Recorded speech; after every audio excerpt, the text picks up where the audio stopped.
Israel atacou o Irã. Explosões em Teherã, estado de emergência em Israel e o mundo inteiro em alerta máximo. Uma guerra sem precedentes pode começar agora.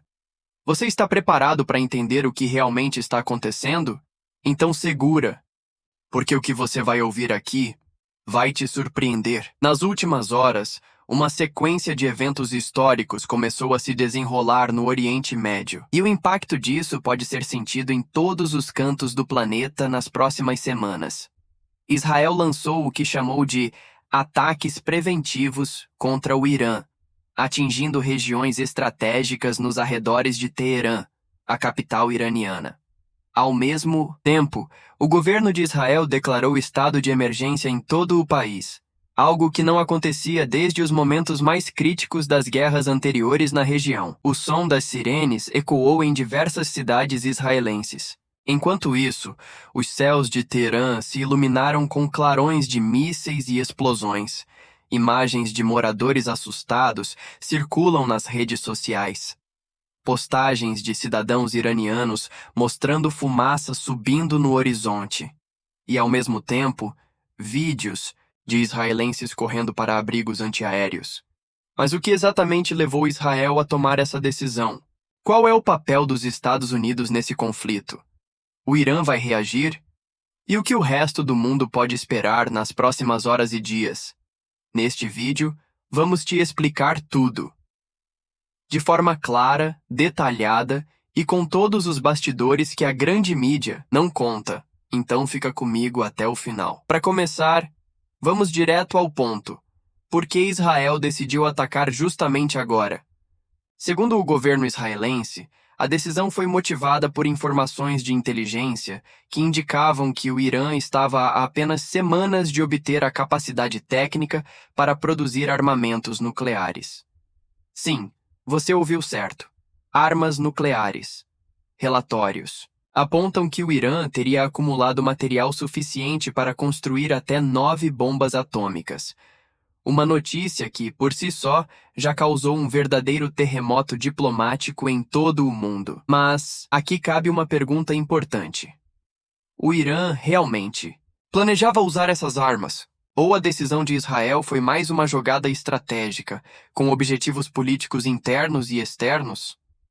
Segundo analistas internacionais, não havia provas concretas de que o Irã estivesse planejando um ataque imediato contra Israel. Então, por que agir agora? A resposta pode estar nas eleições internas em Israel, na relação desgastada entre o governo de Benjamin Netanyahu e os Estados Unidos, e nas movimentações diplomáticas entre Irã, Rússia e China. Vamos falar agora de um ponto que muita gente subestimou até aqui: o desgaste nas relações entre Israel e os Estados Unidos. Durante décadas, Israel e Netanyahu foram aliados inseparáveis, seja em fornecimento de armamentos, inteligência ou suporte político. Mas agora, a situação mudou. De forma inédita, o próprio presidente americano, Donald Trump, fez um apelo público para que Israel não realizasse esse ataque. Exatamente. Trump, que sempre foi visto como um dos presidentes mais pró-Israel da história do quinquênio, desta vez se posicionou contra a ofensiva israelense. Os motivos? Negociações de paz com o Irã. Trump tenta desesperadamente salvar o que resta de um acordo nuclear, que ele mesmo rompeu no início do seu primeiro mandato. Preocupação com a escalada militar. Os Ishikawa temem que o ataque de Israel desencadeie uma guerra regional de grandes proporções, arrastando aliados e inimigos para um conflito sem controle. Foco em outras prioridades. Com a guerra na Ucrânia ainda em andamento e tensões crescentes com a China, os americanos simplesmente não querem abrir uma nova frente de batalha. O clima entre os dois países nunca esteve tão tenso. Israel, segundo fontes da CNN e da BBC, não teria nem mesmo compartilhado todos os detalhes da operação com Washington antes de iniciar os bombardeios. Uma quebra de confiança que pode ter efeitos duradouros. E agora, vamos detalhar o que realmente foi atingido. Até o momento, as informações são fragmentadas. Mas fontes militares e de inteligência indicam que Israel focou seus ataques em 3 áreas principais: bases de defesa antiaérea ao redor de Timindias, Teherã. O objetivo aqui foi claro: neutralizar a capacidade do Irã de responder de forma imediata. Centros de comando e controle.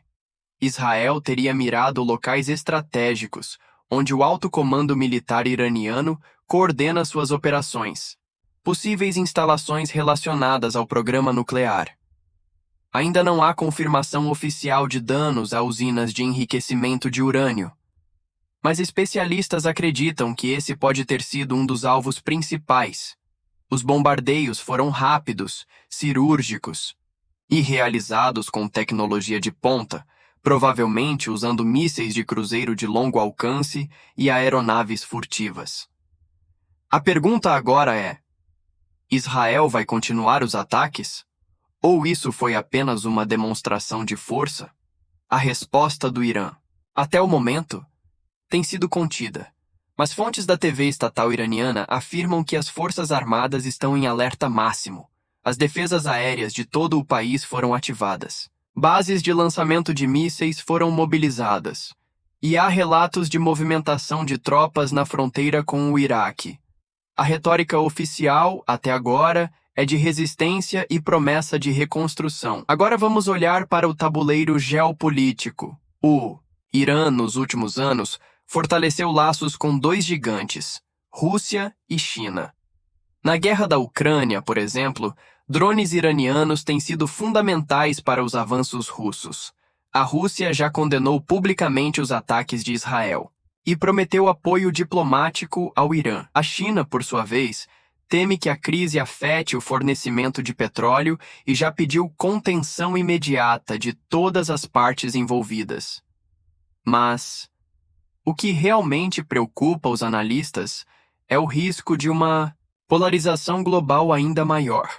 Estamos falando de um possível conflito que pode dividir o mundo entre blocos de poder, exatamente como na época da Guerra Fria. Se você acha que esse conflito só vai afetar quem vive no Oriente Médio, pense de novo. A cotação do petróleo já disparou nas bolsas internacionais.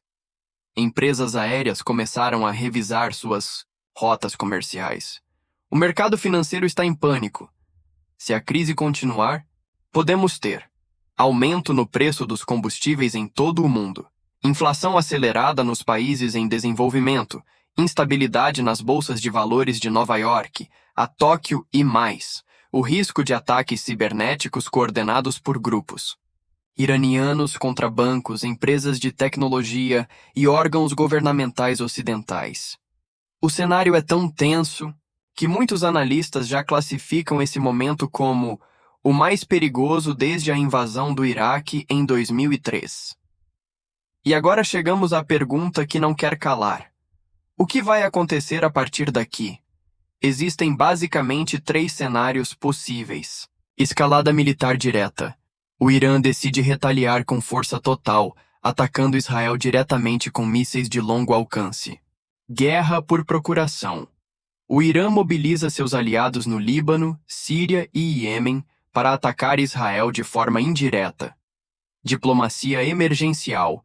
Uma ação coordenada de potências como EUAIA, Rússia e União Europeia para forçar um cessar-fogo imediato. A verdade é que, neste momento, nenhum desses cenários pode ser descartado. E, por fim, vamos falar de algo que muita gente esquece. Como tudo isso pode afetar o seu dia a dia? O preço do combustível vai subir? As bolsas vão cair? Vai ter risco de terrorismo nas grandes cidades? Novas sanções vão impactar o comércio global? Todas essas respostas vão depender das próximas 48 horas. O mundo está vivendo um dos momentos mais tensos da história recente. E cada movimento agora pode ser decisivo. E agora, eu quero saber de você. O Irã vai retaliar? Israel foi longe demais? Os Estados Unidos vão intervir? Estamos diante do início de uma nova guerra mundial? Deixe a sua opinião aqui nos comentários. Seu comentário é muito importante para a gente continuar esse debate. Se você gostou desse vídeo e quer se manter informado com análises claras, diretas e sem enrolação, já deixa o like, se inscreve no canal e ativa o sininho para não perder nenhuma atualização.